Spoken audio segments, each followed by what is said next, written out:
Hey, what's up YouTube? You're watching Ready Set Drone, and today we're gonna take a look at the EVO Lite Plus. This is the main camera drone I've been flying for the last 5 months, really since March of 2022. And I have a lot of thoughts about this thing, so stay tuned and we'll check it out. So let's talk about the EVO Lite. This happens to be the EVO Lite Plus. This is a drone that is a camera drone with a gimbal on it that takes very, very excellent video and photos. EVO is a line of drones made by a company called Autel. If you're not familiar, it's Autel Robotics, and you can check out all of their drones. They've been around for a while. They're probably DJI's biggest competitor when it comes to camera drones. I don't want to make this video a comparison between DJI and Autel because I really want to just talk about this drone on its own merits in 2022. Is it a worthwhile drone in 2022? And the bottom line is yes, it is. It's a very, very worthwhile drone in 2022. First of all, the EVO Lite Plus, which is this one, sports a 1-inch image sensor and has a variable aperture between 2.8 and f11.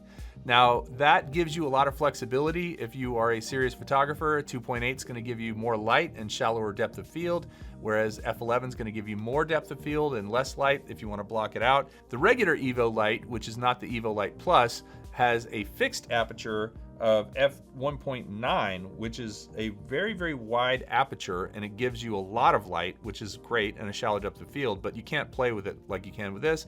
And the standard EVO Lite has a 0.8-inch sensor versus a full 1-inch sensor on this one. So subtle differences, but the EVO Lite Non-Plus, the other one, is just slightly cheaper than the EVO Lite Plus. My recommendation, if you're gonna get one of these, is to go ahead and buy the bundle that this comes with. They have the premium bundle, which has 3 batteries, extra propellers, bag that comes with it, filters that come with it, a whole bunch of stuff that you're ready to go. And really the batteries are the biggest thing. You get 3 batteries in it. And the cost for all that is $1,849, $1,849. If you buy the regular bundle, the standard bundle that doesn't have the spare batteries or the bag or the filters, it is $1,549. So $300 extra gets you 2 extra batteries, the filters, the bag, some more props, etc. And if you go and you buy that individually, it costs more. So it's always good to buy the bundle if you can. And then I believe for the EVO Standard, it's only $50 to $100 difference to buy the standard EVO versus the EVO Lite Plus. So one of my favorite things about the EVO Lite and the EVO Lite Plus is the colors. It comes in a gray, a white, and this orange. I love this orange. This orange is so unique and so visible. Autel's always made drones. I think the X-Star was one of their first drones that they used this orange on. And it just really stands out. It's easy to spot in grass. It's easy to spot on concrete. It's easy to spot in the sky. I like the color a lot. I think the white and gray look cool too, but I really like the orange on this guy. And the footage looks fantastic. I can tell you from firsthand experience, I've taken this thing to Denver, I've taken this to New Mexico, I've taken it to Arizona, I've taken it to California. I'm planning to take it up to New York and to Kansas City pretty soon. I have loved the footage. I have loved the way the camera behaves. I have loved the way it flies. Overall, just had a really great experience traveling with this and flying with it, and plenty of flight time to get some really cool footage.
And also it has a very well-developed app that's been around for a while and works quite well. If you're familiar with drone apps at all, you will be familiar with this one because it's very similar to its competitors. Does all the things you want it to do, has everything in place and easy to find. Allows you to do things like the automated flight modes of rocket, orbit, fade away, which is kind of what the drone is, and a thing called flick, where it flies towards something and kind of does a 180 as it goes past it, which is a pretty cool thing, especially when you speed ramp it. Of course, in terms of flight characteristics, this thing is a flying brick. It is quite heavy, and that actually does well because it can fly really well in high wind. It's rated to a wind level of 7, which I guess a level 7 wind resistance means between 50 and 61 kilometers per hour wind, 32 to 38 miles per hour wind. So that's pretty substantial wind blowing that this thing's supposed to be able to stand up in.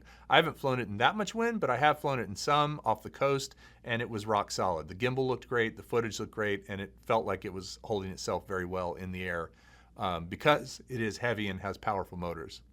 Of course, it has obstacle avoidance like so many drones do, and it has it in front, back, and bottom. It does not have sideways obstacle avoidance, and it does not have top obstacle avoidance, so don't fly it up into a ceiling or anything like that.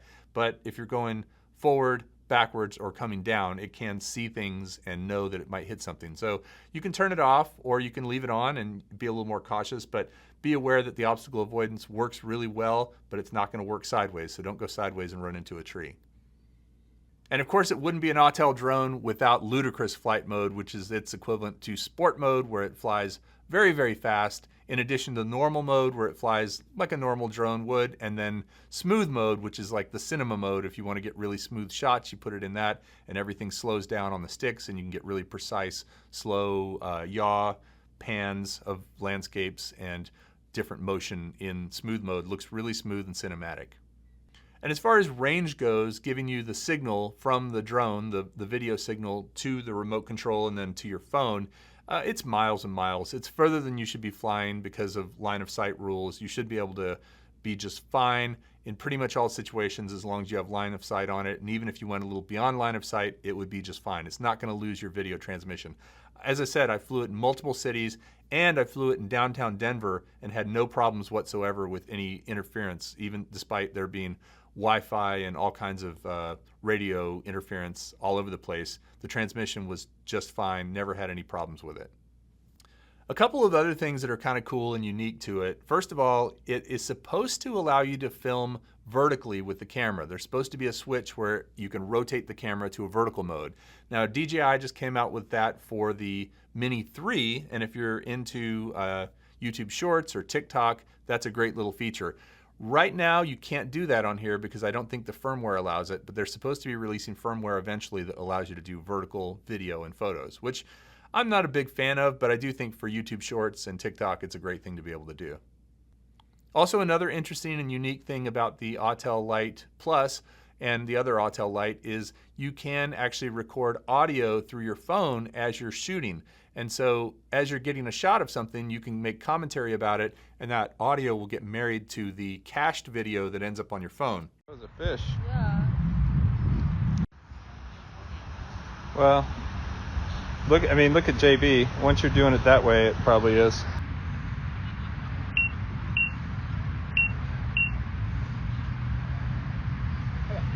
Oh, Jake just wiped out.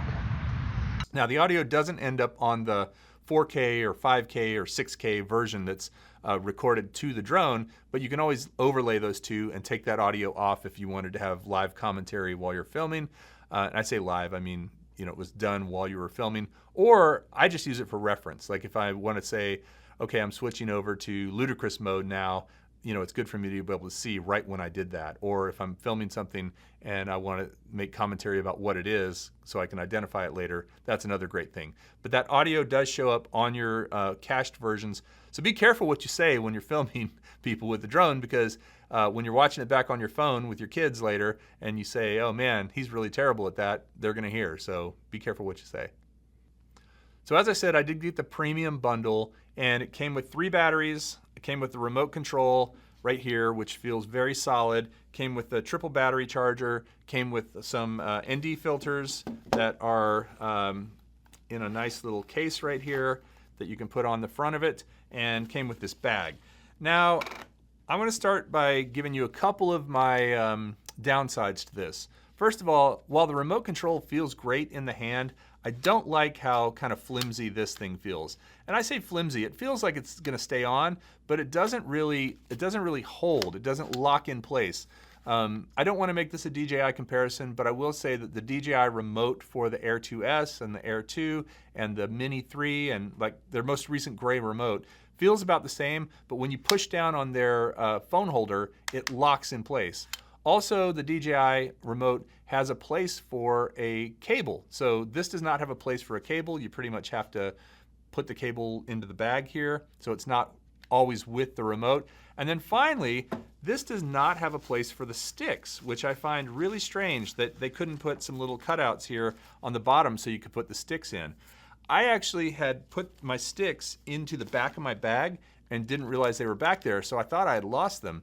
I tried to find replacement sticks on the Autel website, couldn't find any, and I was kind of freaking out thinking, okay, I'm gonna have to find something that'll work here or find somebody who can sell me some aftermarket sticks.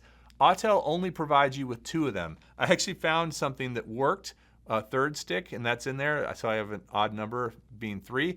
But I wish Autel would have included an extra set of sticks and then given you a spot here where you could put them in the bottom of the remote so that you don't have to have them in a little separate baggie. And also just a spot where you can put the cable so that it doesn't have to be unplugged every time. But other than that, the remote feels very good. I do like the fact that you can remove the sticks so that you can put it in the bag. And again, I'm not a huge fan of how this works. It's not terrible, but again, I think it could be a lot better. And then finally, my only other big criticism about this is the design. While I like the color and I like the look of it, it's kind of chunky. It's, you know, the EVO 2 was a brute of a drone. I actually wasn't a big fan of it because it took a long time to stop. It flew like a tank, which can be good or bad, but didn't have the sort of nimbleness of other drones. This one's nimble, but I don't like the fact that it is kind of has these big things up here in the front, these landing pads, which I think probably have antennas inside of them or could. These feel very vulnerable to breaking to me. Also, when you fold this up and try to put it into the bag, these get in the way. And when you fold it up, the props also don't really stay in place. So, you know, some of the newer drones have a strap that go around them, and I think you could probably get an aftermarket strap. But these props, if you see, if you move it, they kind of flop around, and they get in the way when you try to put it in the bag. You can just see that, you know, the props are not staying here. So I do wish that EVO would include something to hold the props in or have them fold in just a little bit more ergonomically.